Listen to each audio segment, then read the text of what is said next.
धनंजय मुंडे बीडचे पालकमंत्री असताना 73 कोटी 36 लाखांची बोगस बिलं उचलली गेली। भाजपचे आमदार सुरेश धस यांचा गंभीर आरोप। 14 कोटींची बिलं आकानं उचलल्याचा दावा।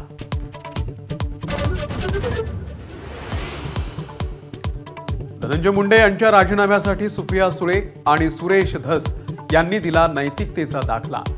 तर दोषी वाटत असेल तर मुख्यमंत्री उपमुख्यमंत्र्यांनी आपला राजीनामा मागावा।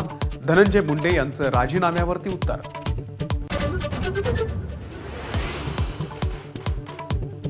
धनंजय मुंडे यांच्या राजीनाम्याचा चेंडू अजित पवारांनी फडणवीसांकडे टोलवला। मुंडेंबाबतची कागदपत्र मुख्यमंत्र्यांकडे दिल्याचं राष्ट्रवादीच्या बैठकीत केलं स्पष्ट।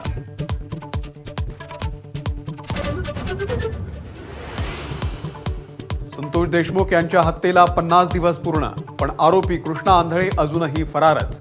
आरोपी सापडत कसा नाही, विरोधकांचा हल्लाबोल।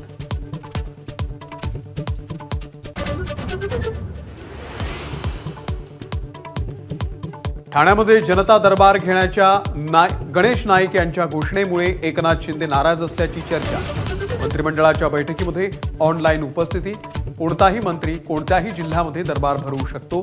बावनकुळेंकडून नाईकांचं समर्थन।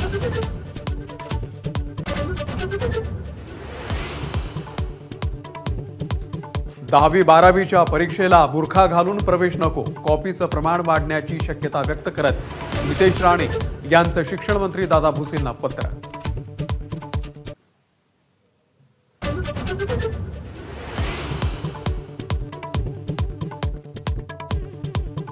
मराठा आरक्षणाची मुंबई उच्च न्यायालयामध्ये पुन्हा सुनावणी होणार। सरकारी नोकऱ्या आणि शिक्षणामध्ये मराठा आरक्षण कायद्याला आव्हान देणाऱ्या याचिकेवर होणार सुनावणी।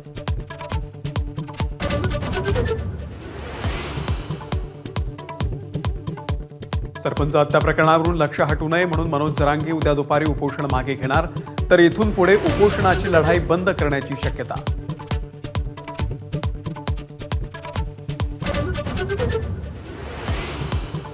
गोविंद पानसरे हत्या प्रकरणातील आरोपींना मुंबई उच्च न्यायालयाकडून जामीन। खटला लवकर निकाली लागण्याची शक्यता नसल्यानं आरोपींना जामीन कोर्टाचा निर्वाळा।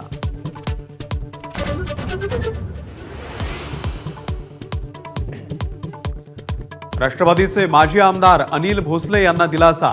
5 वर्षांनंतर येरवडा कारागृहातून सुटका। शिवाजीराव भोसले बँकेच्या गैरव्यवहार प्रकरणामध्ये झाली होती अटक।